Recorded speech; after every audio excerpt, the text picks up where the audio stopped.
Oiê, tudo bom? Eu sou a Mikan, Mika com 3 N's no final, e esse é mais um Responde Mikan, o vídeo em que eu respondo as perguntas de vocês. Pra você fazer uma pergunta pro próximo Responde Mikan, é só você ficar de olho nas minhas redes sociais, que vão aparecer em algum lugar aqui. Sempre que eu for gravar um vídeo novo, eu aviso lá nas redes sociais, então é só você ficar de olho e mandar sua perguntinha.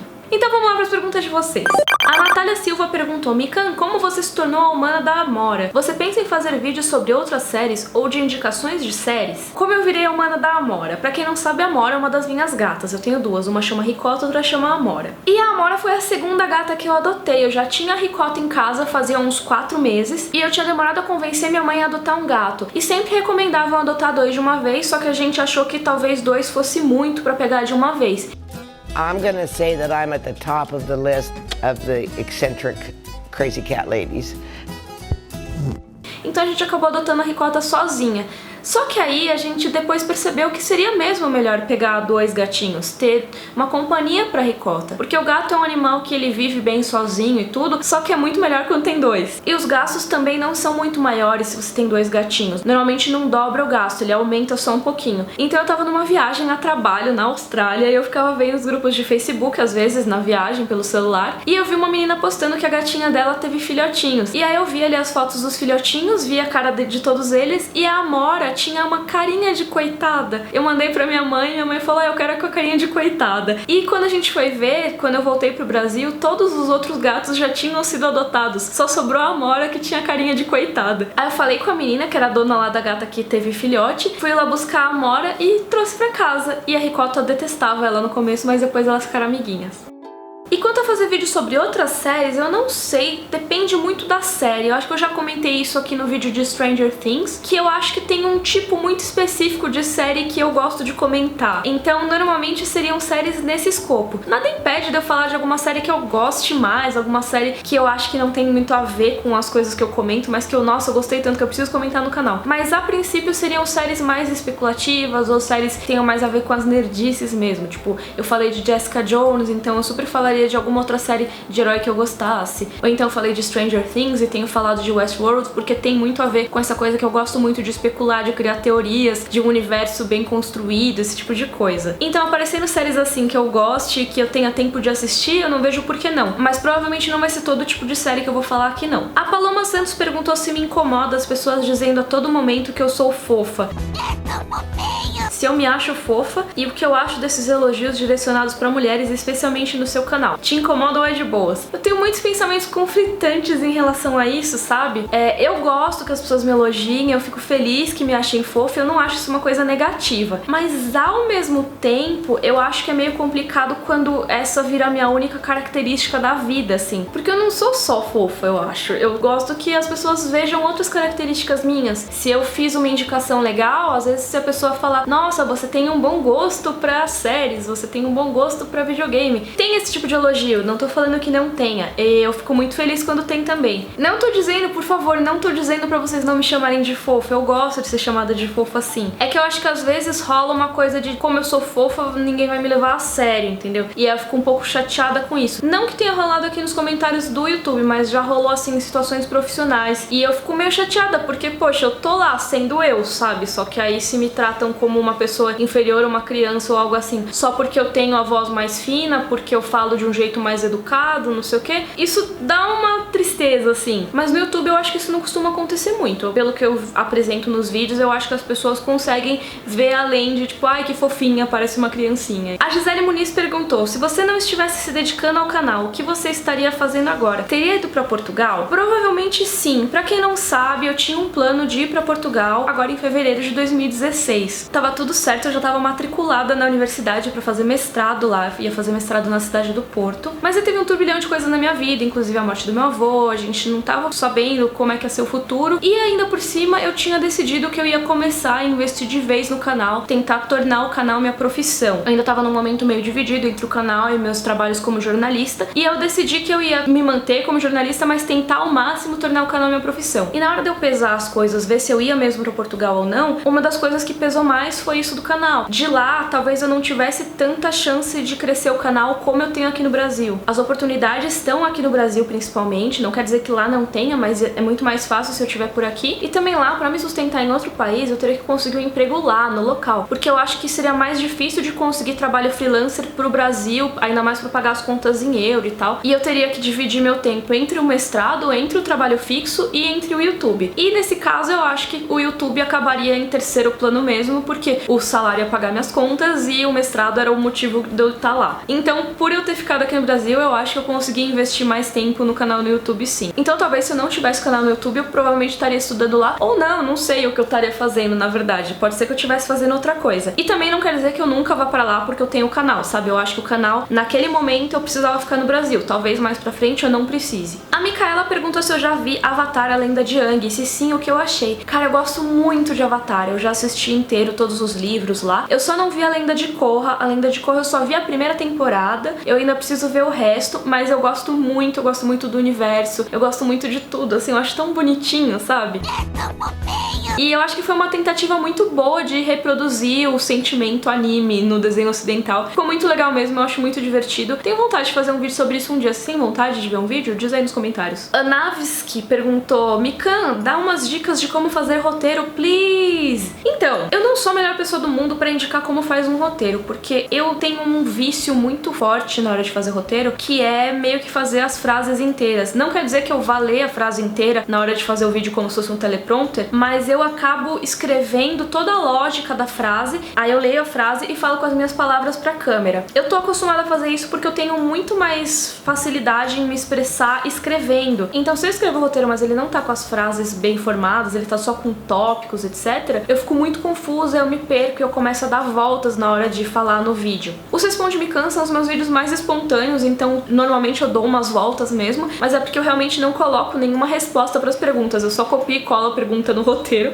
e esse é o roteiro, sabe? Eu leio a pergunta na hora. Mas no caso dos vídeos mais informativos eu faço isso, eu praticamente escrevo um textão e divido ele assim por linhas pra não me perder, e vou lendo e reformulando com as minhas próprias palavras. Mas assim, esse é um jeito que eu faço, e ninguém faz roteiro desse jeito. O que funciona pra maioria das pessoas é você fazer tópicos das coisas que você quer falar. Uma coisa que me deram dica uma vez é que você tenta falar 3 coisas sobre o assunto que você quer falar. Então você pega essas 3 coisas e escreve 3 tópicos pra cada coisa. E eu acho que fica uma estrutura de vídeo legal. Se você quiser começar por isso, eu acho que é uma estrutura legal. Eu não consigo seguir muito isso, eu ainda sou meio perdida, mas eu espero que vocês gostem dos meus roteiros mesmo assim. Eu tento botar muito esforço neles. Jéssica Cristina perguntou como eu lido com os haters. Tipo, nos vídeos de react tinha muita gente xingando só porque você não reagiu como elas. Então eu cheguei até a falar dos vídeos de react em um outro Responde Mikan, vou deixar o link dele aqui na descrição, sobre o que aconteceu com os vídeos de react. Mas pra quem não sabe, basicamente foi que eu e a Carol fizemos alguns reacts dos episódios de Game of Thrones e as pessoas reclamavam que a gente não reagia como, sei lá, como alguém deveria reagir. Eles não gostavam da nossa reação, falavam que a gente só reclamava e que achava chato, que a gente não se emocionava com nada, quando assim, na verdade era só o nosso jeito de assistir. A gente não assistia de um jeito muito espalhafatoso, não dava soco em nada, não gritava. A gente se emocionava com as coisas, mas assim, ficava meio pra dentro. E assim, eu ficava chateada só com os comentários mais agressivos, no caso dos reacts, quando as pessoas xingavam a gente, porque eu acho meio desnecessário, sabe? Mas tinha muitas críticas lá que eu acho que valia a pena a gente ler e considerar. Por exemplo, que talvez fosse melhor não ter os reacts se fosse pra ser daquele jeito. E foi uma coisa que eu realmente achei que eu concordava com as pessoas que comentaram isso. Tanto que a gente tirou os reacts do ar por causa disso. Porque a gente achou que não era nosso perfil, a gente fez porque tinham insistido, mas se as pessoas não gostaram, era melhor não ter. Mas os comentários de hater mesmo, os comentários que as pessoas fazem pra machucar, felizmente não tem muitos no canal ainda. Meu, sou muito feliz pelo canal já estar com esse tamanho e quase não ter hater. De vez em quando aparece alguém pra falar dos meus dentes, pra falar que eu sou gorda. E esse tipo de coisa eu penso tipo, ai nossa, tipo, que chato, sabe? Não vou ser aquela pessoa superior e dizer que não machuca. É lógico que machuca alguém te chamando de feia, de gorda, de sei lá, sou feminista, não sei o que. Eu tinha tendência de responder, mas hoje em dia eu ignoro. Eu, tipo, pego e coloco a pessoa silenciar. Tem uma opção maravilhosa no YouTube que você silencia os comentários da pessoa e aí ela fica discutindo sozinha, entendeu? Ninguém mais vê os comentários daquela pessoa. Porque o que o hater quer é atenção, ele quer ver que você se sentiu afetada pelo que ele falou. Então eu simplesmente tento não me afetar por isso. Eu não tô dizendo que quem se afeta tá errado, pelo amor de Deus, porque tem comentários que realmente afetam as pessoas e é chato. Mas eu tentar ao máximo resistir a responder e ignorar essas pessoas. Espero que funcione e eu continue não tendo tantos haters assim no canal. O Dexter perguntou: Mika, você ainda vai jogar Life is Strange? Se der, por favor, faz outro vídeo sobre sua faculdade de jornalismo. Então, eu pretendo jogar Life is Strange, eu não sei se eu vou fazer gameplay dele. Talvez eu faça, mas eu não tenho certeza ainda. Eu quero jogar por mim, assim, talvez fazer um vídeo a respeito depois. É mais interessante do que eu fazer num formato de gameplay. O que vocês acham? E também diz aí nos comentários o que vocês querem de um outro vídeo sobre faculdade de jornalismo. Eu já fiz um Responde Mikan sobre isso, eu vou deixar o link também. Mas eu queria saber, será que tem mais alguma coisa pra dizer? Alguma coisa que vocês querem saber? Di Martins, eu não sei se é menino ou menina, porque não tá com a foto aqui, mas perguntou: como mataria um homem sem rosto? Amo o seu canal. Então, Di, obrigada pelo elogio, primeiro de tudo. E eu não mataria um homem sem rosto, eu acho que eu morreria assassinada mesmo, porque eu não tenho instinto nenhum pra lutar contra a galera. Mas talvez se eu achasse que fosse me assassinar, eu fosse muito paranoica, assim, eu ia preparar uns planos ali pra me proteger, ia ter uns guardas, sei lá o que eu ia fazer. Patrícia Mello perguntou: me perdoa por fazer cara de nojinho pra gema mole? É que eu tuitei outro dia que gema mole é a melhor coisa da gastronomia, assim, ovo com gema mole é muito bom. E que as pessoas que fazem cara com nojinho pro gema mole eu fico chateada, porque é tão gostoso, mas muita gente tem nojo, né? E claro que eu perdoo, né? Mas gema mole é muito melhor ainda. O Paulo Ricardo perguntou: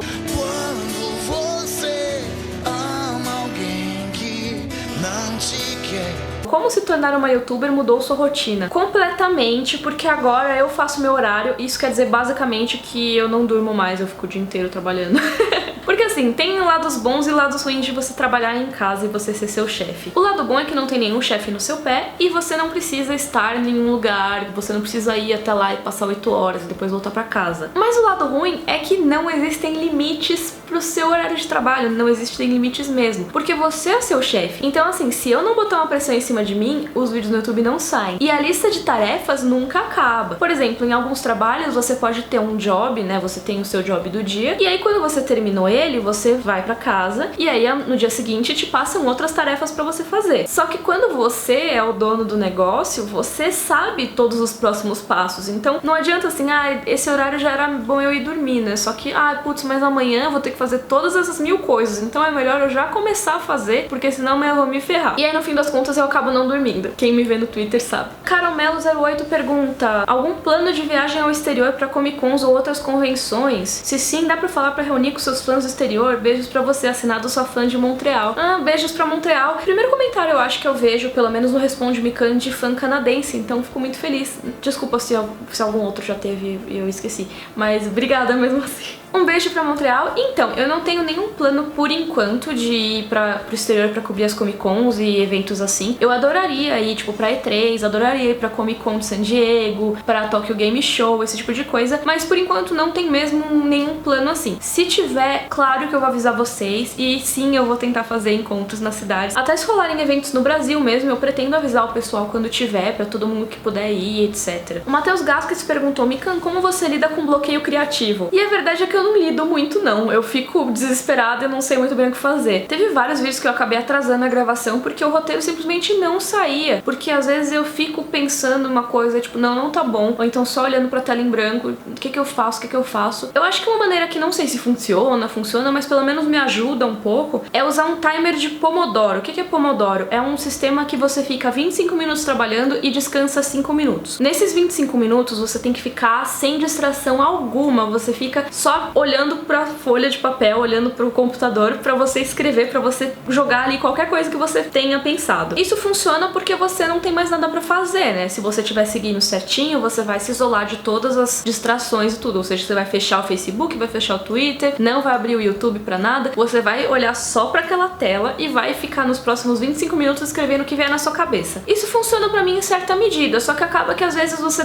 não, mas eu tenho que responder um e-mail daqui a pouco, eu não posso usar o Pomodoro, então você vai adiando isso, né? Mas eu acho que é uma maneira de pelo menos começar a lutar contra o bloqueio criativo. A Branca Matias perguntou se eu me irrito de tanto me perguntarem sobre Game of Thrones. E não, eu não me incomodo, pelo contrário, eu fico feliz de discutir sobre Game of Thrones com o pessoal. Só tem algumas coisas que me incomodam incomodam quando as pessoas vão me fazer perguntas. A primeira delas é quando a pessoa faz uma pergunta muito genérica ou uma coisa que todo mundo já perguntou, principalmente se ela faz essa pergunta em particular, tipo no meu inbox da fanpage do Facebook, ou alguma coisa assim. Se tipo perguntam: Mikan, como você acha que Game of Thrones vai acabar? Imagina se eu tenho que responder pra tipo todas as pessoas que me mandam como Game of Thrones vai acabar.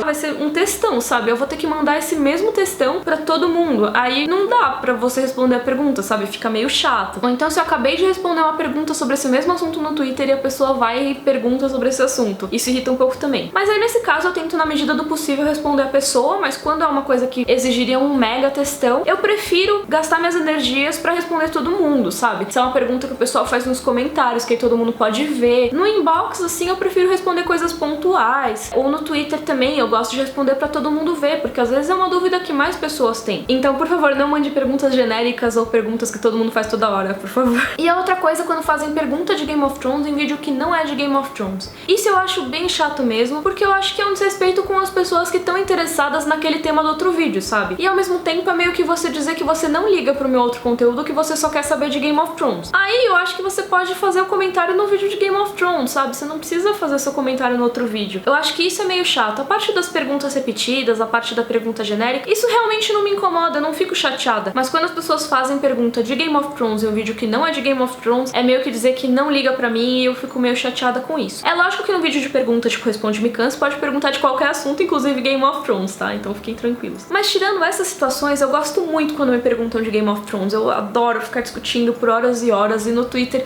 eu fico respondendo as perguntas de várias pessoas e criando discussões. Eu tento não dar spoilers, tá? Mas às vezes acontece, sinto muito. Matheus Alves perguntou se eu já assisti Stranger Things e o que eu achei da série. Não só assisti, como eu tenho até um vídeo falando o que eu achei, que vai estar linkado aqui na descrição. Dani Rubin perguntou qual é a minha próxima viagem e quais locais do mundo eu ainda quero conhecer. Nossa, eu quero conhecer muitos lugares do mundo. Eu quero conhecer praticamente o mundo inteiro, assim. E a minha próxima viagem vai ser pros Estados Unidos. É a viagem que eu falei no vídeo do padrinho, que eu já tinha comprado passagem, depois me arrependi. Mas no fim das contas não tinha muito o que fazer com a passagem, então eu vou. Vou ficar em casa de conhecidos a maior parte do tempo pra economizar um dinheirinho, mas eu acho que vai ser muito legal. Eu vou pra Los Angeles e pra Dallas, e a ideia é passar o mês de dezembro trabalhando de lá, e quem sabe, se eu achar algumas coisas legais no caminho, gravar uns vídeos pra mostrar pra vocês. Pelo menos nas redes sociais eu vou mostrar bastante coisa. Anica perguntou: você teria coragem de pintar o seu cabelo de alguma cor fantasia e fazer algum corte diferente? Eu acho que o meu corte muita gente já considera diferente. Inclusive toda semana vem alguém perguntando por que eu não deixo meu cabelo crescer. Tipo, gente, deixa eu ter meu cabelo do tamanho que eu quiser, por favor. Eu sei que muita gente gostava do meu cabelo comprido na época do Omelete, mas eu gosto dele agora. Ele é mais fácil de cuidar e ele, no verão, você tem uma brisa na nuca, que é mó boa, sabe? Mas corte diferente, tipo, sei lá, raspar aqui do lado, ou então ficar careca, esse tipo de coisa, eu nunca tive. Eu já tive a franja bem curtinha, que na época que eu cortava a minha própria franja, eu deixava ela super curtinha, que era engraçado. Mas eu achava que ficava bonito na época, então me deixa. E sobre pintar agora o cabelo, eu tenho vontade sim, eu tive uma vontade um tempo atrás, meio que passou recentemente, mas eu tive uma vontade bem forte de pintar, eu tava pesquisando cores, só que aí também eu pensei que muitas youtubers já têm cabelo colorido, e aí eu tenho medo de me confundirem com elas, sabe? Sabe aquela coisa de tipo, ah, você é muito parecida com tal? Aí eu pensei, pô, deixa meu cabelo do jeito que tá, eu acho que as pessoas estão me reconhecendo pelo meu cabelo já, então eu não quero mudar ele tão cedo, sabe? Bom, gente, essas foram as perguntas desse Responde Mikan. Se você quiser mandar pro próximo, é só você ficar de olho nas minhas redes sociais, que vão aparecer em algum lugar aqui. E quando eu fizer o post, você manda a sua pergunta. Se você gostou, por favor, curte o vídeo, assina o canal. Um beijo e até a próxima!